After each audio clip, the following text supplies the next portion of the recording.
Hi, everybody. It's Cameron Moore. I'm the program manager with Target Zero, and I really appreciate you guys being on the call tonight. For those of you who aren't familiar with us, we're a charitable initiative helping open admission shelters productively decrease intake and achieve and maintain a 90%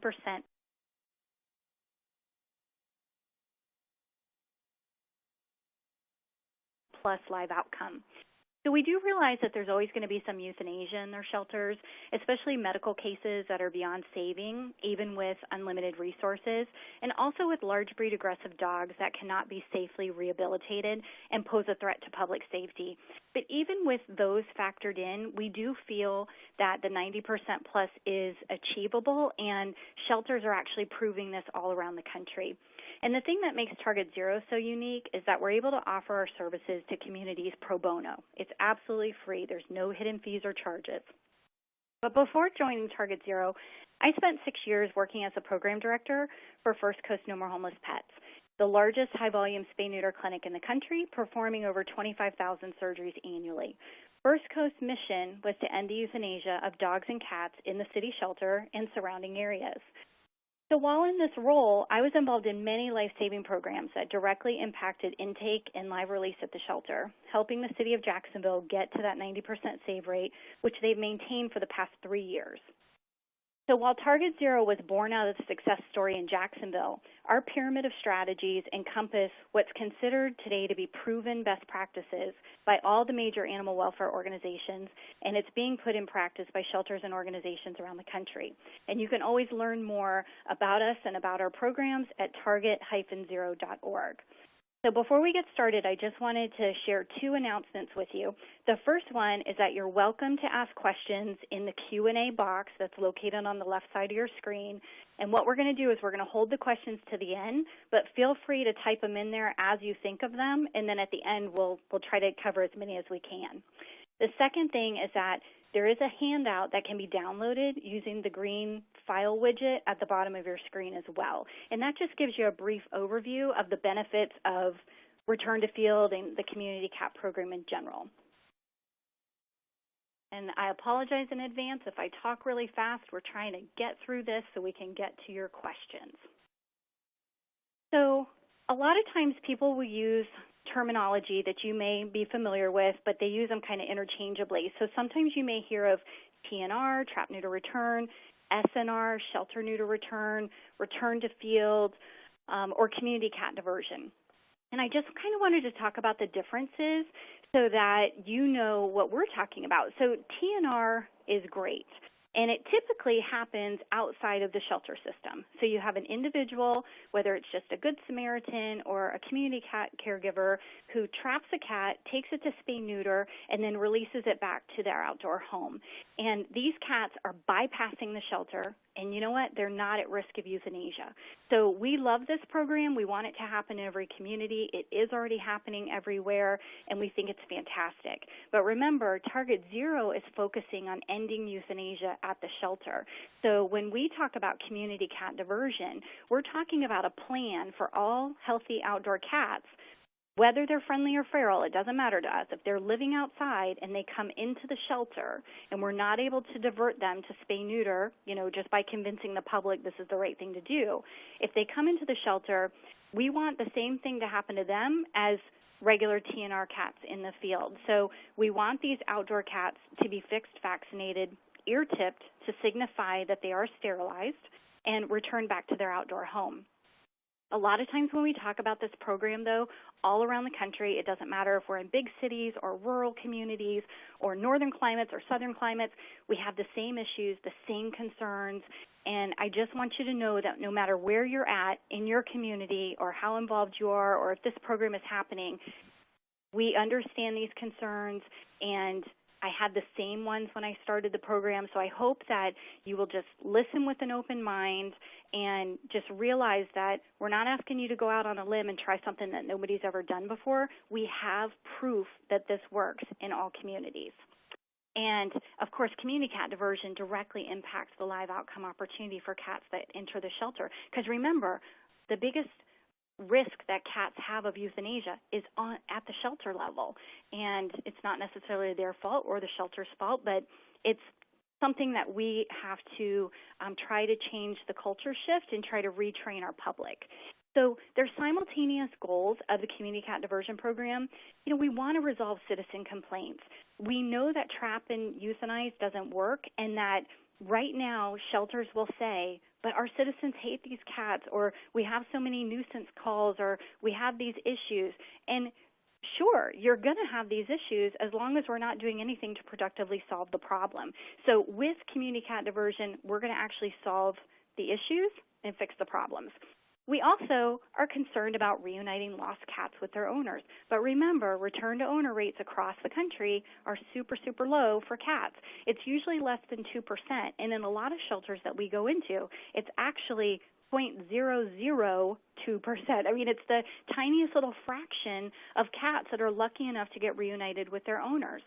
So we don't need to make these huge policies that affect the tiniest little fraction. We need to see how we can productively save the most. We also want to control the feline overpopulation problem. We know that they're reproducing exponentially out there, and doing nothing or trap and euthanize is not working. So we'll discuss that. And then, of course, we want to reduce the risk to wildlife and to people. We care about all these issues, and there's a lot of times when if you happen to say, I support community cats, you will immediately get attacked by people that say, all these horrible things about, cats are destroying the planet and they're causing all these issues. And what we have to say is, look, we do have a problem in all of our communities. And of course, everybody always says, in my community, it's different. We have this problem. Guess what? The problem is everywhere, but we have a solution. So we're going to go through all that. Let me click to the next slide. Now, the good news is that, like I told you, TNR and return-to-field programs are happening all around the country. And so we work really closely with Alley Cat Allies, who is a fabulous source of all kinds of information and resources. And we work especially with their legal department to help change ordinances that do allow for TNR in communities. And they track the number of communities that have made these changes. And, in fact, I spoke with Rebecca recently, and she was like, gosh, we really need to update this because I think it's more. But as of right now, about 600 communities have enacted a TNR policy or ordinance, and that's up tremendously from 2003 when there was only 23. And then, of course, there's thousands of communities across the country that are doing this, but they're doing it under the radar because they don't want to get in trouble because maybe their ordinances haven't changed, or maybe their animal control doesn't support this program, and people are going to get fined or cited and, penalized for being compassionate.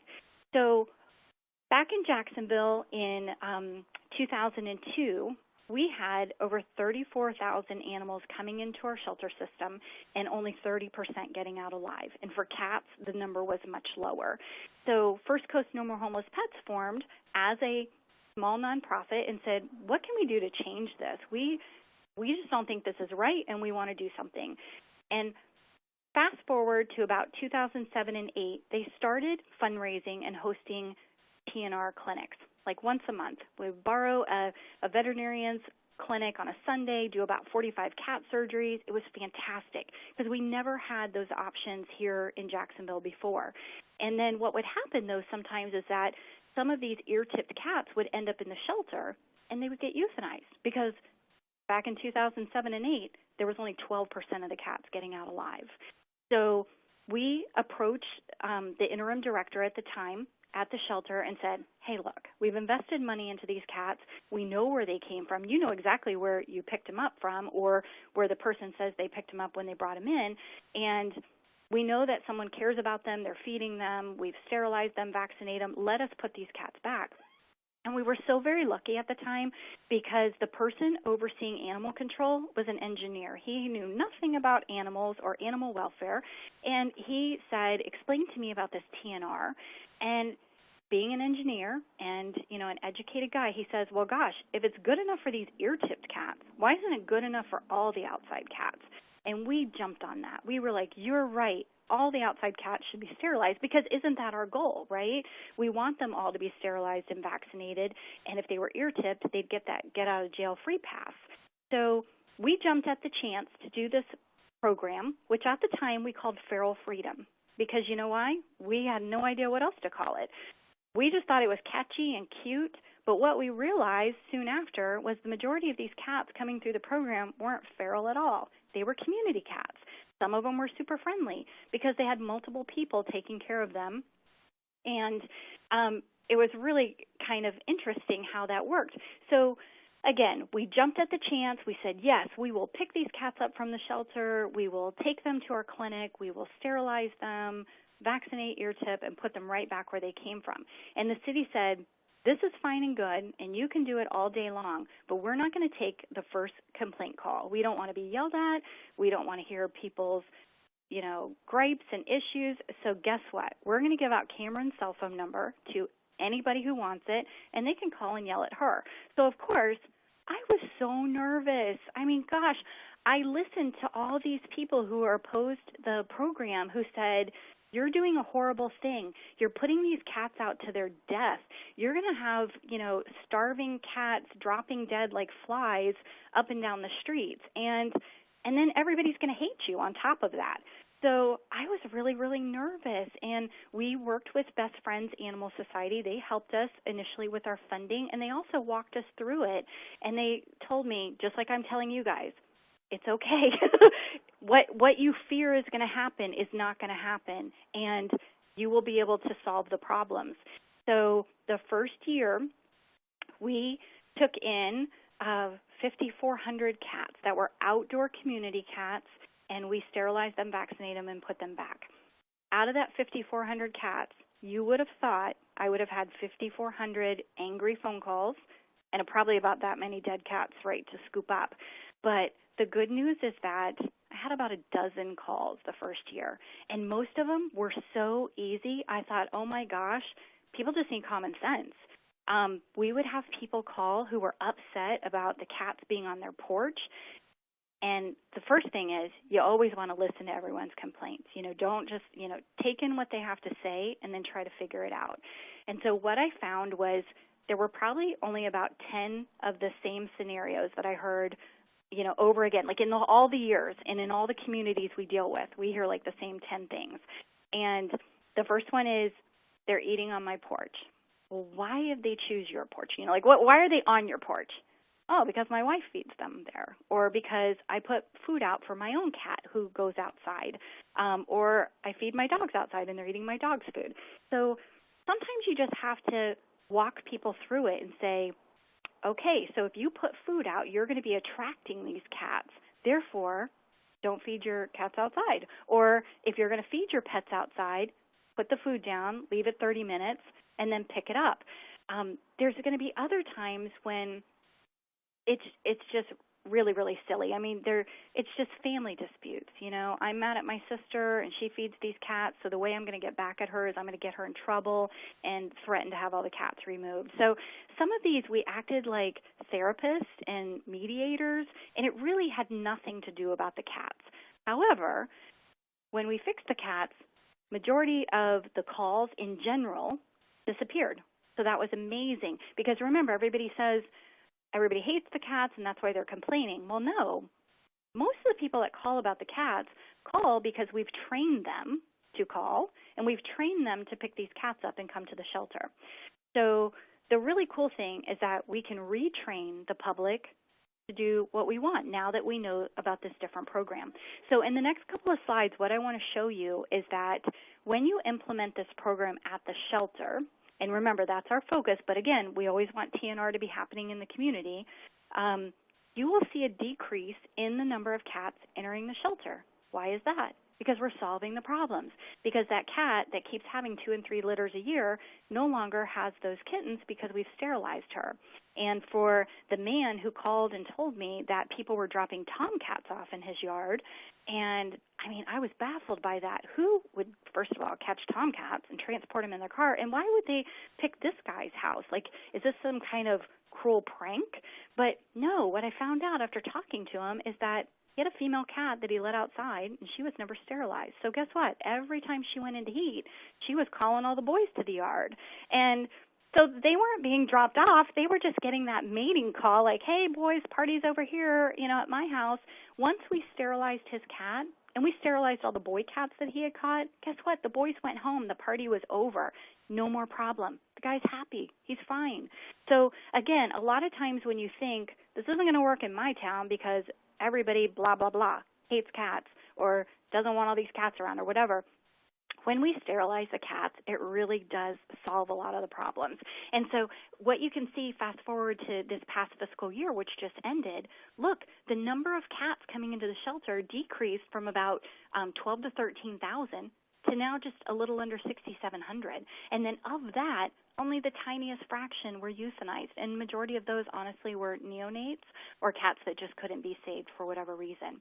And you'll see Indianapolis, same thing. They had a lot of targeted high-volume spay-neuter going on, which was reducing their intake overall. But once they started their community cat program in August of 2013, live release jumped up, which is the bottom section. Euthanasia was cut down to hardly anything. You know, like the first year, it just was cut in half and then in half again. So it's making an impact, and we're actually solving the problems. So that the people who had been complaining, I've been bringing you cats for 30 years, no longer had cats to bring in. It was great. And really, the community does like these cats. They just don't know what to do when it gets out of hand. Waco, Texas is another example. They went from euthanizing 2,200 cats down to 122 cats the last fiscal year. The next one is Huntsville, Alabama. And through targeted spay-neuter, actually, that's what initially took their shelter intake from 10,000 down to 5,000. But you see what happens with these cats. In 2009, they were euthanizing 3,200, and so far this year, 35. It's huge. It makes a huge difference. And for anybody that says, well, I hate cats, I don't even like them, I don't want to hear about them, guess what? This program is something you really want to support because it will drastically reduce the number of cats in the community, and it will solve these problems so that you can free up time and money and staff and resources for dog programs, for things that you do want, for enrichment, for safety net, for preventing homelessness in the first place. So this program is great whether you love cats or you don't love cats. It's a win-win for everyone.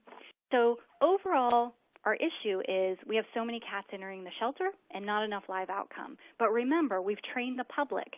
If you find a cat outside, it must be lost, abandoned, or stray, and you better run it up to the shelter to save its life. Well, the funny thing is that a lot of people let their cats indoor-outdoor, and there's a lot of free-roaming cats that just live outdoors. That's their preference, or maybe they are feral and they were born outside and they're not socialized and they would be miserable inside. So these cats are doing just fine without us, surviving, having multiple people take care of them. We really need to just leave them alone other than sterilizing them. That's the one thing they can't do by themselves. And, of course, we would love all cats to be sterilized. We would love for all cats to be inside, but what's our reality? Our reality is that they're out there and they're reproducing like crazy, and we need to stop that. And we know that trap and euthanize doesn't work because that's what we've tried for the past 30, 40 years, and our numbers always increase. They never go down through that program. But the other things that we know now, which is really great for any community that's thinking about these programs, is that we have studies now. Back then, we were just had these like ideas like, well, I think this would work, but I don't know. Well, now we have studies. We know that cats are 7 to 10 times more likely to find their way home from the streets or be adopted from the street than they are from the shelter. So for everybody worried about that lost cat finding its way home, guess what? It's not lost. It knows exactly where it's at. It's on its way to my house to eat breakfast for the third time. And here's, good Sam coming up saying, oh, my gosh, you're lost. You're sitting on my sidewalk. You have a collar on but no tag. I'm going to run you to the shelter to save your life. Well, if you would have just left the cat alone, the cat will go back home. It knows where it lives. And if you go to the shelter, remember, only 2% of cats are having their owners come in and find them there. So better thing to do is if they're not sterilized, we want to sterilize them, put them back, and just know that they're okay. And then in another study done, 35% of cats are acquired as strays off the street. And this happened to me even recently, I went to a friend's house, and she's like, yeah, this cat showed up, and he's neutered, and he was microchipped, and super nice cat, so I decided to bring him in and adopt him. Well, guess what? He had been one of my porch cats. She lives a mile away from me, and this cat I had been feeding, I thought he was kind of my cat. You know, I had him fixed, and I did microchip him, and he ended up over at her house. So that was kind of small world and funny. But cats do fine on their own. They really can take care of themselves. And when we talk about community cats, we just want to make sure it encompasses all free-roaming cats. So it's not just feral cats. And a lot of times when you say the word feral, boy, people's hair just stands up on the back of their neck. It just is like a trigger for them that just makes them see red. But really, community cats they're friendly or feral. They just live outside. And some of them may be indoor-outdoor, some may be owned, some may be loosely owned. When we did this program in Jacksonville and we'd return a cat, sometimes I would have like 5 people in the neighborhood say, oh, that's Buddy, and somebody else would say, no, that's Tommy. He eats at my house on Tuesdays. And somebody else would say, no, that's Chester. He comes over, and it's the same cat, people. Like everybody thought this was kind of their cat, kind of. It's a community cat. But ironically, the cat he had it good. He had all these different homes that he could go to. So what we have to do is try to retrain the public that not to think of the cats that are outside necessarily as stray or abandoned. And remember, it can happen. Cats do get abandoned. But for the most part, these cats are being picked up on the same streets where they already live. So really, it's not beneficial to them to take them to the shelter.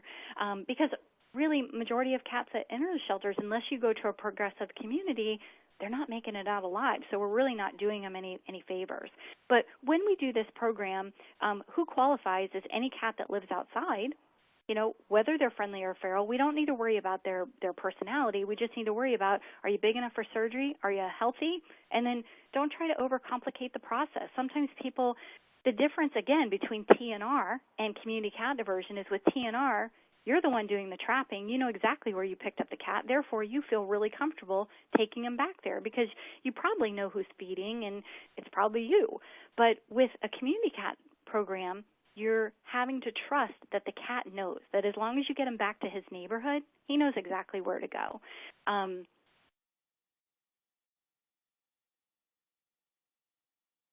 So with community cat diversion, or TNR, SNR, whatever you want to call it, we would like to retrain the public that instead of taking cats to the shelter, that they just go straight to spay-neuter, get them fixed, vaccinated, ear-tipped, and put them right back.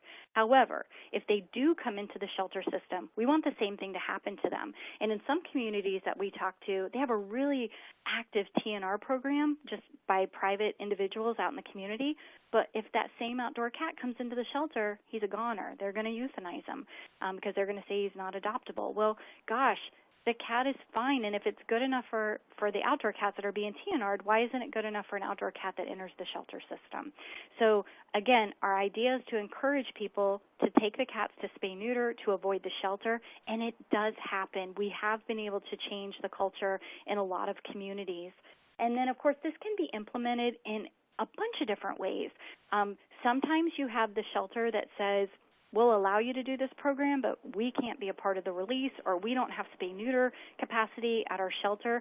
So maybe you partner with a local TNR group or a spay-neuter clinic like we did here in Jacksonville, and they provide the surgeries and the returns. In some shelters, they actually do the surgeries on site and have their animal control officers return the cats.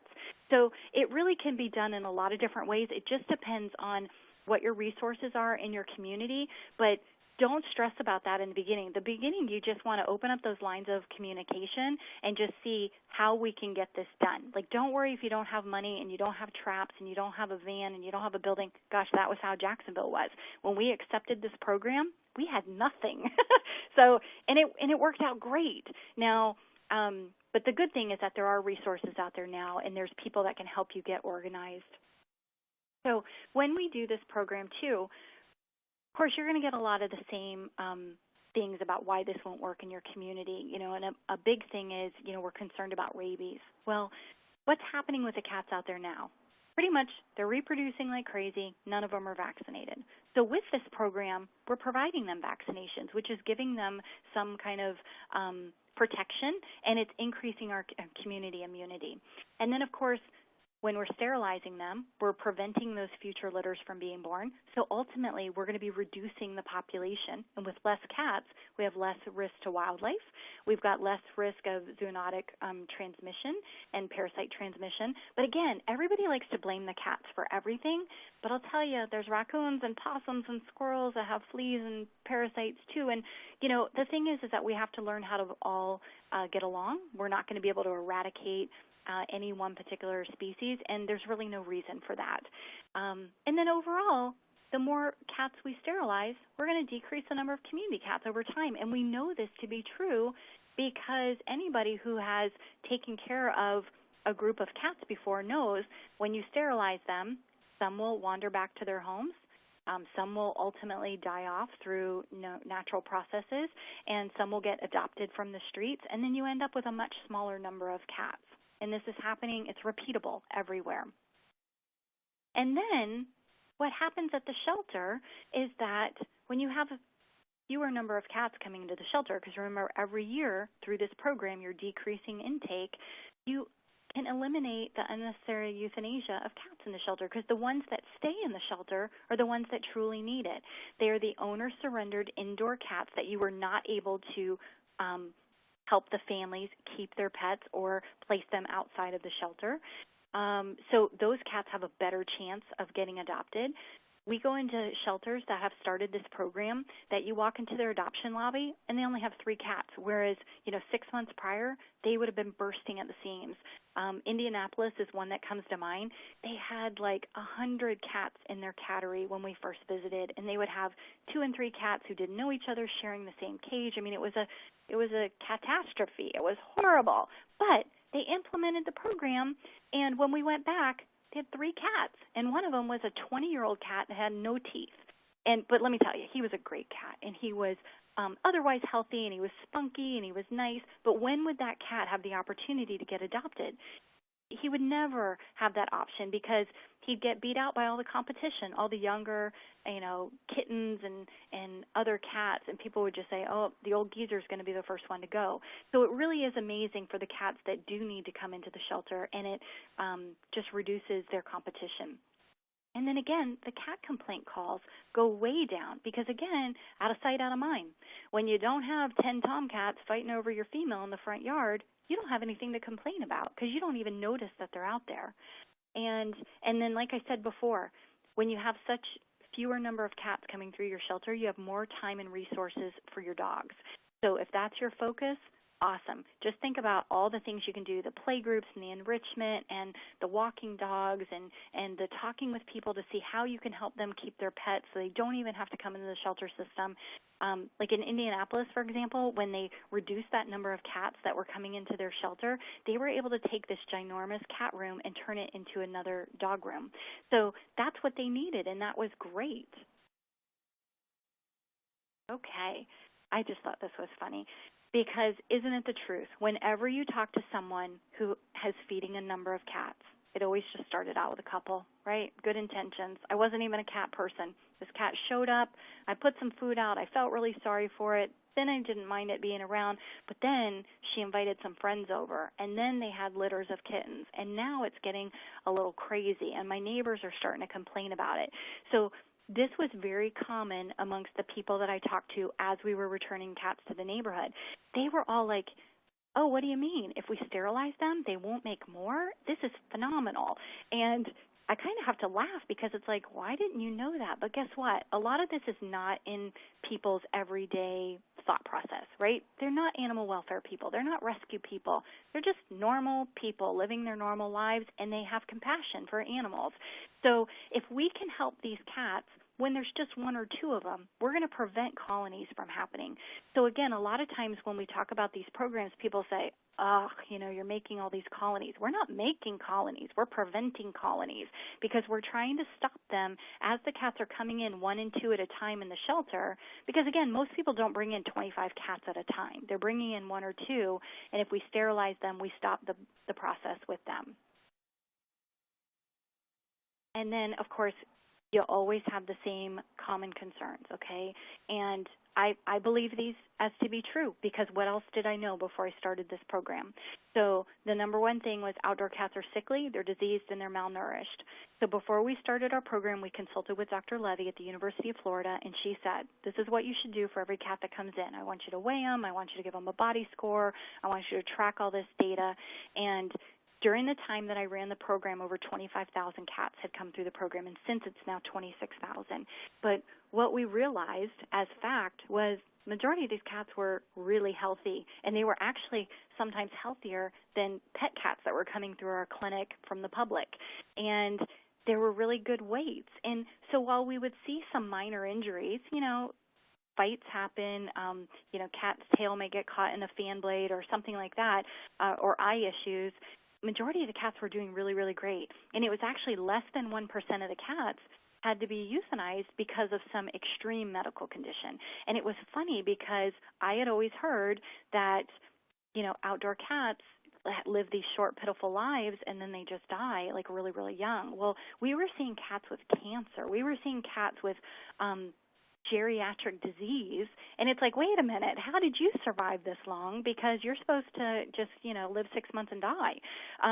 So I joke about it, but in all reality, this is what people find in all the communities that do it. The cats are really healthy.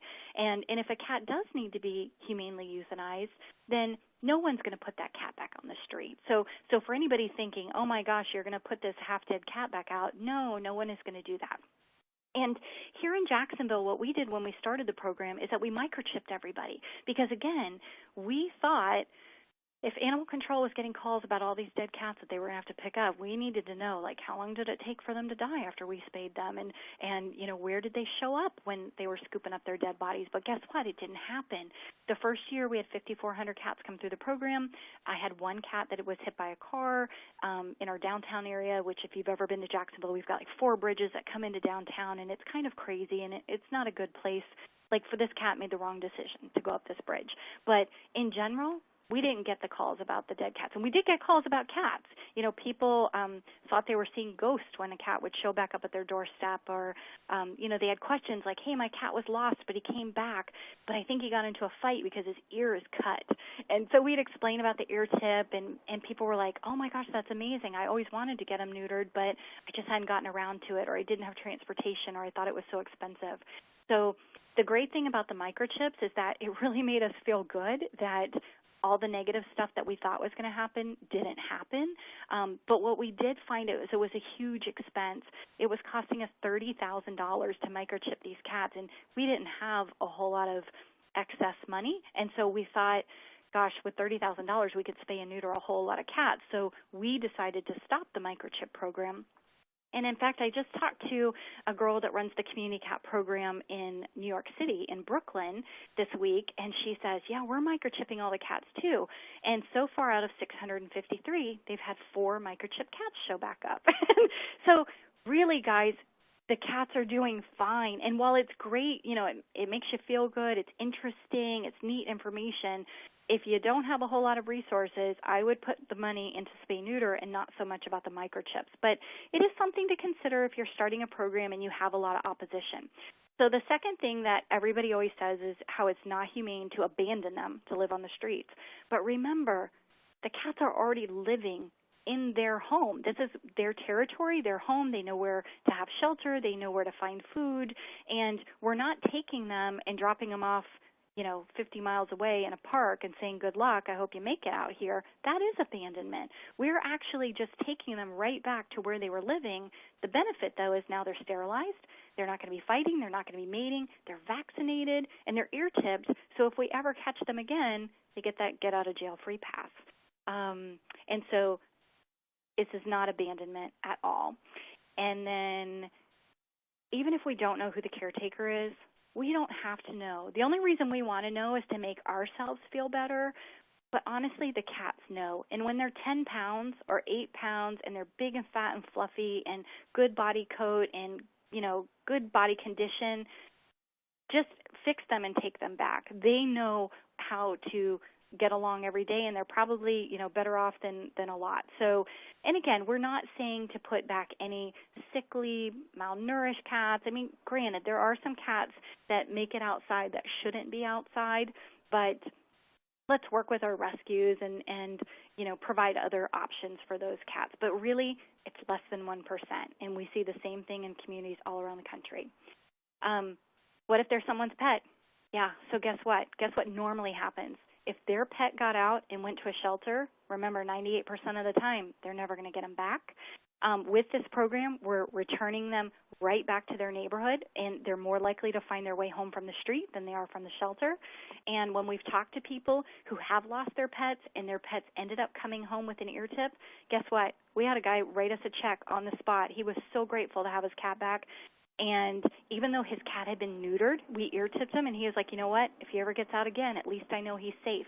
Because in our community, an ear-tipped cat would not get taken to the shelter and would not be put down. So he was really happy. And again, when they know what the alternative is their cat is most likely going to get euthanized at the shelter. They're really okay with it. And this chart will show you, most cats do return home on their own because they're not lost. And I've been at shelter intakes before where Good Samaritans come in with a cat who's wearing a collar, who looks healthy and great, and they're like, oh, my gosh, I found this cat on my way into work, and it was just sitting nicely on the sidewalk, and I scooped it up and ran here as fast as I could. And we just want to, kind of shake them and say, please take it right back to that sidewalk because it lives 2 doors down, and that family will never think to come to the shelter. And then, of course, what about public outcry? Because everybody says, this isn't going to work in our town. So guess what? Here in Jacksonville, before we changed the ordinances, we got the green light to do this as a pilot program. We did it for 2 years. Super successful. Then when we went to council to change the ordinances, they said, no, everybody's going to be so upset with this. And we had to say, by the way, we've been doing this for 2 years, and so far 9,000 cats have come through the program. How many complaints have you got? Oh, wow, I didn't realize that. That's phenomenal. Green light. And every community that we talk to, same concerns. Doesn't matter if it's the shelter leadership or the city or county manager or the council people or the mayor. They all think immediately, no one's going to like this. And then when we go through it rationally with them, they're like, okay, we'll try it. And then they see how hugely successful it is. So the key is education. And we have to come to the table with facts and not so much emotion. And that can be really hard because a lot of times people who are fighting to save these cats' lives are very emotional, and sometimes that is translated into crazy cat lady. So, and that is something I've been called. So I proudly will say that I am probably a crazy cat lady, even though I think I'm very sane. But remember, when we're dealing with leadership and in trying to enact these changes, we have to think logically and rationally and remind them why this is beneficial to their constituents, to their residents of their community, and why this makes the most sense. And ultimately will be cost savings in the long run because we're going to have less cats in the community. So what communities have found when they approve these programs is that all those people that are secretly feeding cats and secretly doing TNR will actually come forward. And maybe the people have been feeding but didn't know how to get them sterilized but never wanted to approach the shelter because they didn't want to get fined. Because how many times have you talked to an animal control officer who their job is, if you've been feeding them for 3 days, they're your responsibility, and I'm going to write you a citation for $500. So a lot of people, like this gentleman right here, he was like, I wasn't going to open my mouth until I heard that you promoted this program. And he goes, but I didn't want 20 and 30 cats to take care of, so I wanted to get these cats fixed in my little community here. And he did once he knew that he wasn't going to get penalized for it. So that's the real beauty. And then other communities will, when we ask them about their programs, they say, holy cow, people just come out of the woodworks, and they totally support the program, but they weren't going to say that up front because they didn't want to get in trouble. And so like San Jose, California, their thing was, why didn't we start this sooner? And then Indianapolis, remember, is one of our fellows, and we've worked with them. And then they rippled out and started helping one of their neighboring communities. And Franklin, Indiana, Johnson County, they just posted just like 2 weeks ago that They have had an 88.7% reduction in cat euthanasia since the inception of their TNR program. So they're like, hey, people, this works. And it does work. It's so funny because there's still people that say, that doesn't work. That's the silliest program ever. So these are like real-life situations where it is actually working. So real quick, how it works at a shelter, if we're going to do this, in theory, is if you can't divert the cat at intake and the cat does enter the shelter, we want to, day 2, sterilize it, vaccinate it, ear tip it so that everybody knows it's fixed. And day 3, you take it home. Easy peasy. Don't make it so complicated. So either residents are bringing the cats in, Good Samaritans. It's not always people who hate cats that bring this in. And I totally was reminded today of when I lived in Hawaii and I was young. I was in my 20s, and I had befriended a cat at the church in the area where I lived, and she had kittens, and I socialized the kittens, and Mom was still a little fractious, and I ended up finding homes for all the kittens. And when I was going to move back to the mainland, I didn't really know about cats that lived outside, and I didn't know about TNR, and I didn't want to leave this cat to starve to death without me. And so I made a decision to take her to the local Humane Society, not realizing that she was going to be euthanized on intake. And that's exactly what happened. And I cried and cried and cried because I didn't realize there was another solution. There are a lot of people like that. They think this is the right thing to do. They think because that's how we've trained them.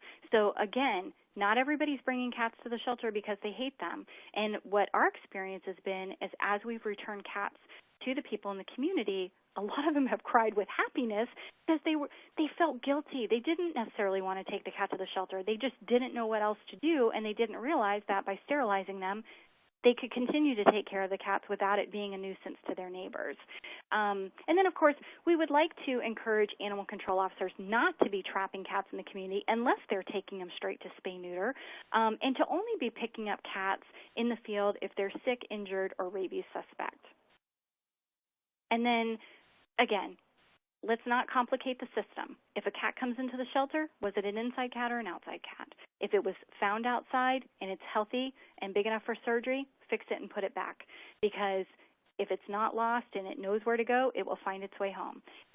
If it's healthy and it's doing well, it already knows how to get around. And more than likely, if it doesn't know, if it doesn't have like an ideal home, it's probably going to get adopted from the street. Or if it's feral, that is its outside home, and just leave it alone. Try to keep going really quick so we can make it to the end. But if a cat does come into the shelter, all we need to do is, if the animal control officer brings it in, where did you pick it up? They know exactly where they picked the cat up from. If it's a Good Samaritan coming in from the public, again, they know where they picked up the cat. It was right behind my business. It was in my backyard. No, I stopped at the grocery store, and the grocery store is on Main Street. Here it is. And we want to take the cats right back to where they came from. And then, and for anybody, too, you're always welcome to call me after the presentation or email me, and we can talk about specifics in your community. But, again, we like the 1, 2, 3 day process. It's all going to depend on what availability you have for surgery capacity, who's going to be doing the surgeries. But ideally, if they come in, they can stay in a humane trap, get sterilized the next day, and then get returned. And the reason we say to keep them in the humane trap, unless they're going to stay an extended time, maybe they come in on a Friday and surgery isn't until Monday, in which case we would set them up in a stainless steel cage with a feral den, so it's safe handling for the cat and for the staff who's taking care of them. But remember, we want to minimize the stress for these cats that are coming into the shelter and not put anybody at risk. And then, of course, the best procedures for them while they are there is to get sterilized and vaccinated, at least with the rabies. We also provided the FVRCP. Even though they might not get another one in their life, we figure it's not going to hurt them. It could help them. We would treat for ear mites and fleas if necessary, always the left ear tip. In our situation, we did vaccinate kittens, even if they were underage. Now, we were not issuing rabies certificates, but again, the vaccine didn't hurt them, and who knows, this cat may never get picked up again. It may never get trapped. It may never get vaccinated, so at least we're providing some protection. And then we offered up free rabies updates for all ear-tipped cats.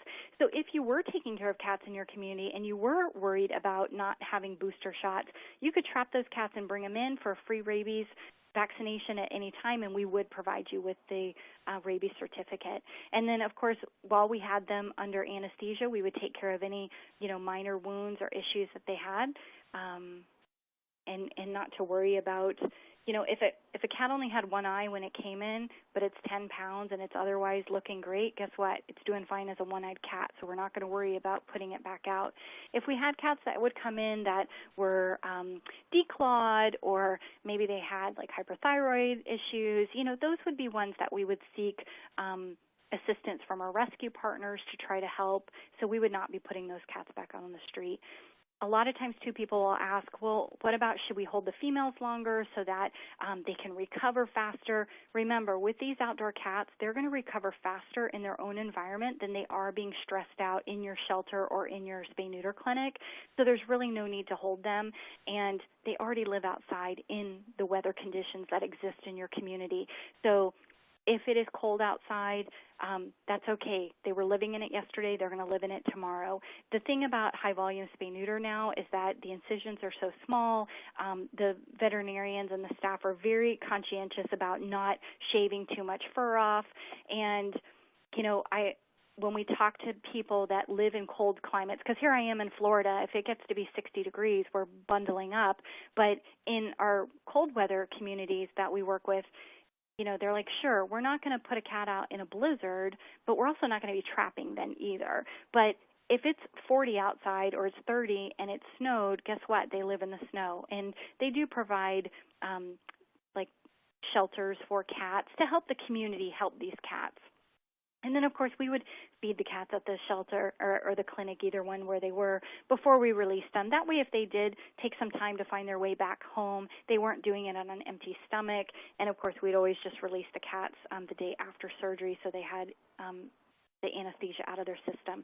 One good thing that's really nice to do is to provide literature in the area where you're returning the cats, not necessarily just to say, ha, we brought this cat back that you guys didn't like, but it's to educate them, to say, what do I do if I have cats in my neighborhood? What do I do if cats are getting in my garbage? What do I do if I find baby kittens? What is an ear tip? Oh, that means I don't have to worry about this cat. It's already sterilized and vaccinated. So it's really good information.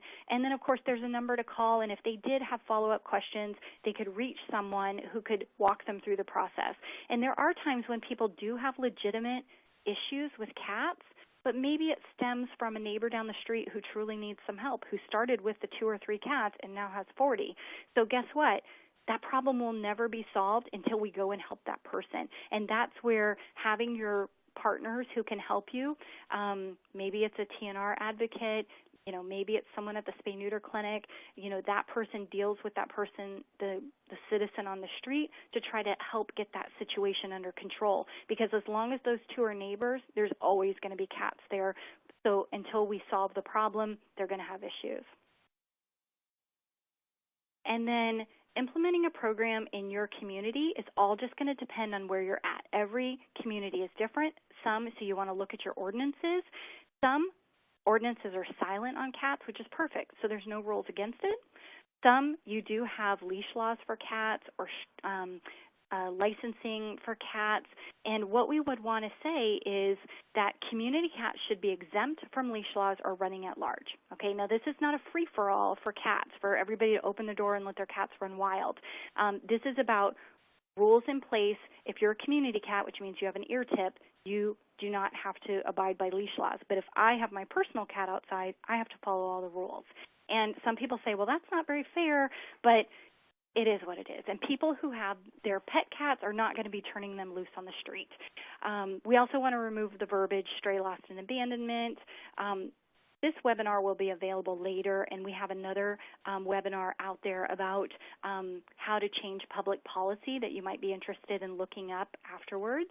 And then, of course, we want to look at who are our partners in the community who can help us with this, because we're not suggesting that this is the responsibility of one organization, whether it's the shelter or the spay-neuter clinic or the TNR group or, whoever it is. Collaboration is key to making these things a success. And more grants are available by doing that. You can pool your resources so you can have the traps and you can figure out the surgery capacity and the transport. And it's always good to have someone who can talk to people about the cat situations.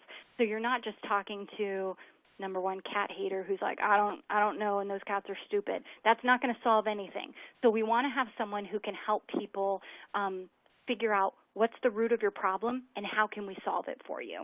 And then if anybody here is not familiar with Million Cat Challenge, we definitely recommend you go to their website. They've got some great programs going on, all these initiatives to save cats, and it's open to a variety of different groups and anybody interested in helping cats in their community. In this graph, I just want to show you quickly, and then we're almost done. It just shows what happens when you do this program. So basically, the number of cats coming into the shelter is decreasing over time. The euthanasia, that middle line, it's plummeting. Cats are, there's no longer, cats that we have to euthanize except for a very small fraction. And then the cats that are coming into the shelter are getting out alive quickly. So, and this is, like I said, duplicated in every community that does the program. So I'm sorry I ran over a little bit, and we will go ahead and start with some questions. Yes. Thanks, Cameron. That was really interesting. This is Lynn Fridley. I'm the Assistant Director of Education for Maddie's Fund, and we're going to jump right into the Q&A section. So, Cameron, here is the first question. What are your maximum recommended times spent away from home territory for either kittens or adults? For example, being treated for scabies or, heaven forbid, the female who gives birth in the shelter. Well, let me tell you, we've experienced all of that, okay?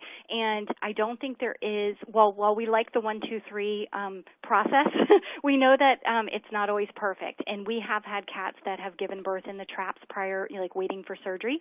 And those cats have ended up either going to a nursery or staying and raising the kittens until they could be weaned on their own. And then moms fixed and returned. And let me tell you, they have no issues whatsoever. I've personally returned these moms, and they will shoot out of the trap, run up onto their porch, and lay down like, holy cow, what an experience that was. So there's no worries about that. Same goes for those scabies cats. Again, they know what their home is. They know where everything is, and they're just so relieved to finally make it back when they do. So please don't worry about that at all. They're not going to forget. Here's our next question. For a city council which is not in favor of a community cat diversion program or a citywide TNR, would it be helpful to do a pilot program to help prove that the policies will make a positive impact and then push for the ordinance changes? Definitely. And that is the easiest way to get this to happen in your community. So ideally, you would want to talk to the individual council people, because remember, this is not their area of expertise. They know a lot about a lot of different things, but animal welfare isn't necessarily the top of their priority. So we want to educate them about why this makes the most sense for their community, and that handout will really help you with that. And doing the pilot program is great because it doesn't lock them into anything, and they have an easy out if it doesn't work. What we would recommend, though, is that they allow the pilot program for a year so that they can get the full impact of the success. And we have yet to find a community that has done this program that at the end of it says, wow, that was a complete bust. Let's go back to our old methods, because it just doesn't happen. The number of cat calls go down, the number of cats going into the shelter goes down, and everything is just a success. So definitely great on that.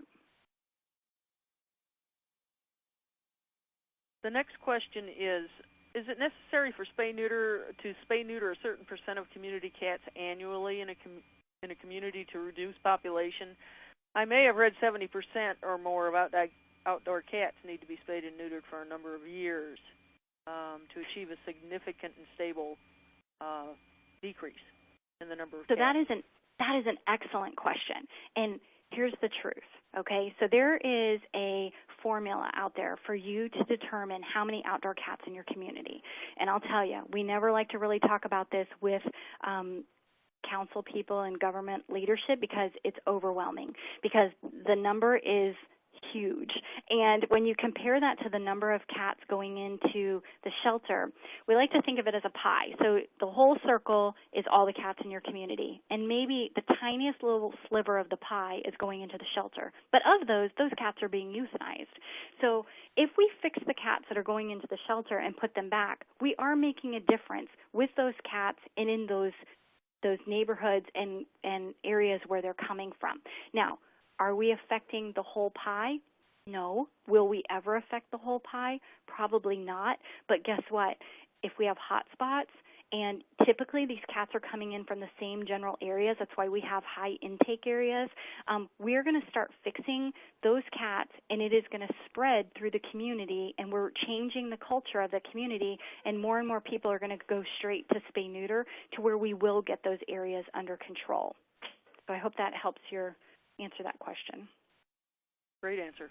Okay, are you returning singular kittens to an area where you haven't previously returned cats and kittens, and or there is no known caretaker? Sure, and this is a hard one for a lot of people, and it was for me in the beginning. So what I didn't mention is I also do cat rescue, right? So I'm on the other side of pulling cats from shelters and kittens and finding them homes. So again, we don't necessarily want these kittens to be living on the street. We want them all to have families and sleeping on their pillows. But yes, we have to trust that even though I don't know who's feeding them, they know who's feeding them, and they didn't just like pop out of a bush on their own. And typically what we're finding, because when you return the cats to the street, you're passing out the literature. You know, often you're talking to the community, and people, and in our case, we were tracking every place that the cats were coming in from and where we were returning them.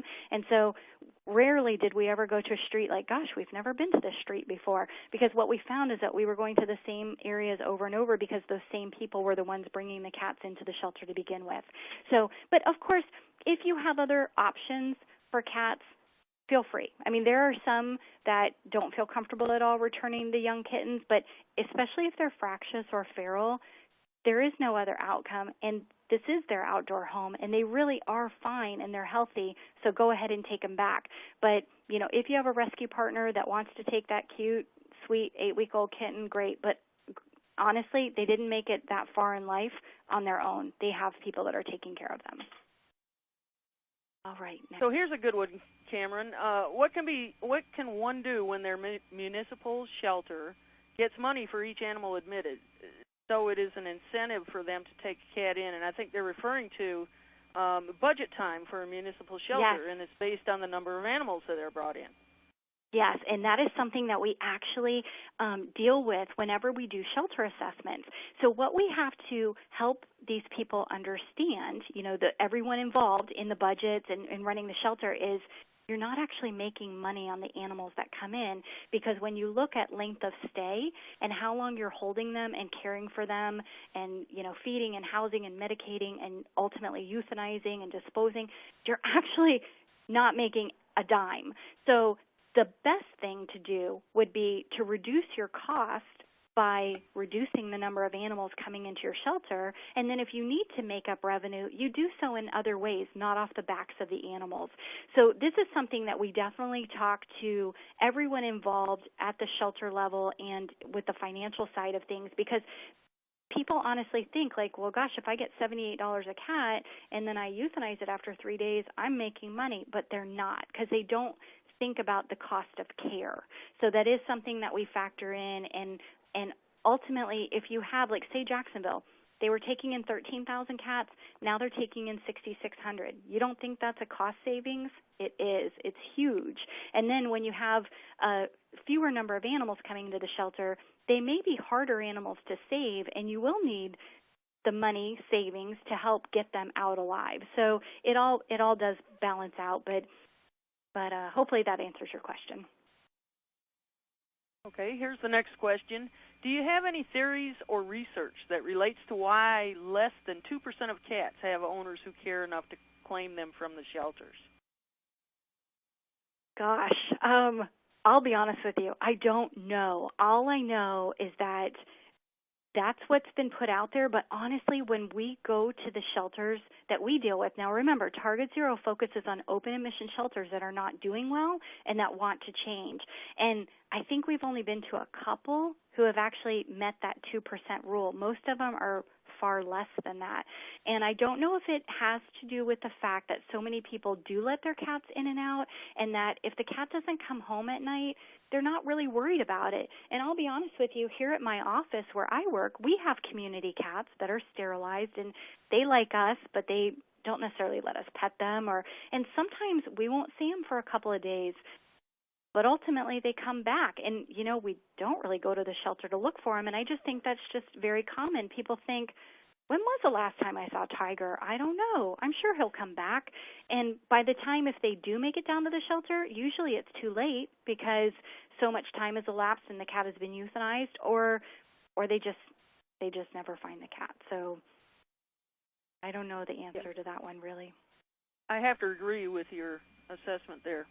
How do we find out if our community has the option, has this option for community cats? Well, the best thing to do is to start a conversation with your shelter team. I'm not sure, like if you don't volunteer already, I would suggest volunteering with the shelter. Talk to the employees that work with there. Talk to the directors. Find out what's going on. You can always read your ordinances. Those are available online. And just keep in mind, the first time you bring up this conversation, you may get a really rude, we can't do that here.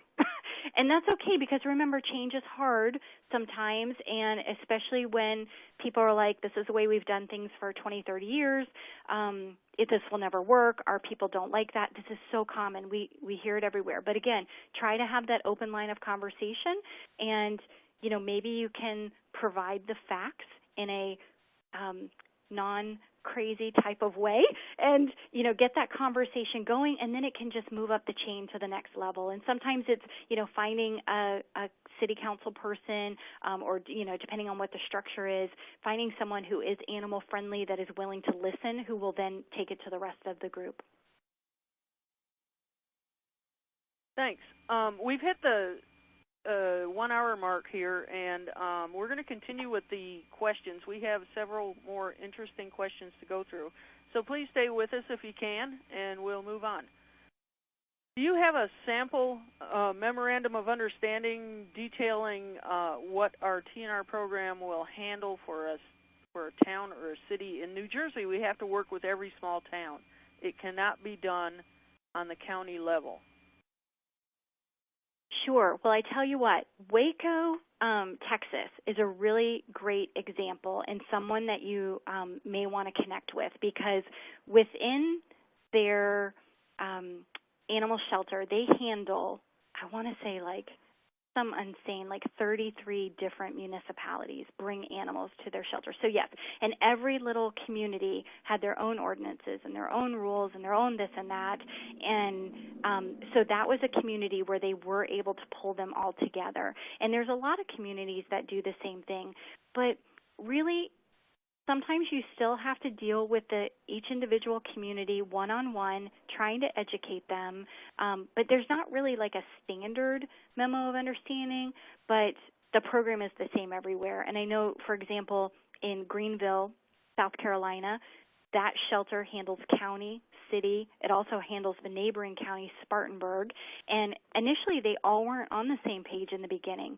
County accepted the program, started doing it, tried to convince the other two, and they were like, nope, we're holding out. And then finally, they were able to get through and pass it in both of those communities. So it can happen, and don't worry if you have to start with one or a couple, because ultimately we can kind of shame the rest of them into why do you not want to be progressive? But it's all done in a very nice way, and really when we talk to government officials, remember, we're not talking about let's save all the cute cats. We're talking about being fiscally responsible, saving money, doing the right thing, and using our resources for the purpose that animal control was created for, which is public safety. Does Target Zero have a position on the age that kittens should be sterilized by 5 months, at an early age, by weight only? Sure. So when I started this program, our rule in Jacksonville, our rule was 2 pounds. If they were healthy and they were 2 pounds, they would get fixed and returned. But guess what? The current acceptable sterilization weight is now down to 1.5 pounds. So it depends. It depends if they're if they're in good shape. It depends, like if they're boys, a lot of times the vets will feel more comfortable doing that at 1.5 pounds, but maybe not so much the girls. But definitely it is very safe. These kittens wake up from anesthesia like nothing ever happened, and they just keep on trucking. So I would hate to put a fast and hard set rule on this, but again, we typically say 1.5 pounds to 2 pounds as long as they are healthy and we know exactly where they came from. Thank you. When you say don't bring it into the shelter, fix and return, who is paying for that? The finder? Well, again, that's where talking with who the stakeholders are in the community, it'll be different in every community, just depending on what the resources are. So in some communities, you may have a nonprofit that applies for a grant that will cover the cost of the surgeries. In some communities, we definitely try to convince the government to put aside some money for proactive measures to solve the problem so that you don't have to pay it on the back end when all these cats come into your shelter.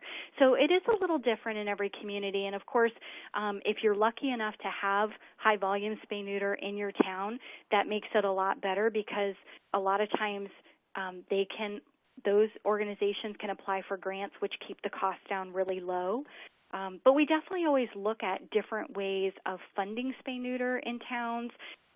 Sometimes it is that the community will pay, but again, not $100 a cat. That's unrealistic that anybody could do that. But through grants and through group discounts, just depends on again what your resources are. The best thing to do is to keep it as low as possible so that people will take advantage of it. Thank you. Here's the next question. What is being done about the American Bird Association and Audubon Society's war on cats through trying to convince communities not to use TNR but kill? Sure, and I've had actual meetings with the Audubon Society, and the one thing that we can say that we both agree on is we want less cats on the street. I mean, I'm a cat lover, but I don't want my streets to be overrun with cats. I don't want to constantly find kittens everywhere I go, and I don't want people, telling me all their horror stories about kittens getting run over in streets or, cats just out of control. I think we can both agree on both sides that less cats equals less risk to wildlife, and we know that through sterilization we can achieve that. And I don't think we can ever eradicate any species from the planet, and I think like Australia is a good example. They're trying to eradicate all cats. Good luck with that. I don't think we will ever see that in our lifetime, and in the meantime, if you do try to eradicate one, you cause problems with others. So, it's just I just don't think that's very feasible, and I think we have to appreciate everybody's opinions. I don't want birds slaughtered, but there's a lot of bird-on-bird action going on out there. There are other predators and not just cats. Cats, unfortunately, just take the blame. But I think if we can both work together towards reducing the number of cats, that's going to solve the problem. And especially if in your town there's a particular, sensitive wildlife area, maybe we do, definitely trap all the cats there, get them sterilized so that they're not making more. I know in Miami they had an issue where the bird lovers were furious because there were cats being fed in a park where these native birds were, and as the birds were migrating in, they were landing right where the cats were being fed on a regular basis. So it was kind of like the cats could just sit there and open their mouths and the birds would swoop right in their mouths. And it's kind of silly to think of it that way, but all it took was moving the feeding stations to the opposite side, away from where these birds were landing. And then, of course, all the cats were sterilized and the numbers dwindled to where, it really wasn't an issue anymore. So we do have to look at what the complaint is and find out what can we do to be good neighbors and to be the best cat advocates that we can. So we're going to take one more question and then finish for the evening. Do you recommend trying to notify members of the community before trapping in their neighborhoods so that they can put their personally owned indoor-outdoor cats on the days that you're trapping? Well, you could go either way. My recommendation would be if a cat is outside and it's not sterilized, it should be sterilized. So if you get someone's pet cat, it really needs to be fixed, and probably they're going to be happy that you took care of it for them because a lot of times we talk to people and they're like, I've been meaning to do that for 3 litters and she keeps getting pregnant. So, there are communities that do that, but also, if you are going to have your cat outside, it's kind of like a free-for-all. So it could go either way. Definitely putting the information out after you trap, I think, is great because then people understand, like, what is this ear tip? What happened to this cat? Or do I need to worry about trapping it again in the future? So education is really good to have. That's great. Thank you so much, Cameron. This has been very, very interesting. Well, thank you guys so much, and please don't hesitate to reach out if you have questions. I know we may have not gotten to all of them, but you can always email me. I'm happy to talk to you anytime about cats. I want to encourage you to reach out to the people in your community, see how you guys can work together to start these programs or expand the programs that you already have, and collaboration is definitely the key to success. And thank you so much to Maddie's Fund for allowing us to have this webinar opportunity tonight. So thank you. Thank you. Good night.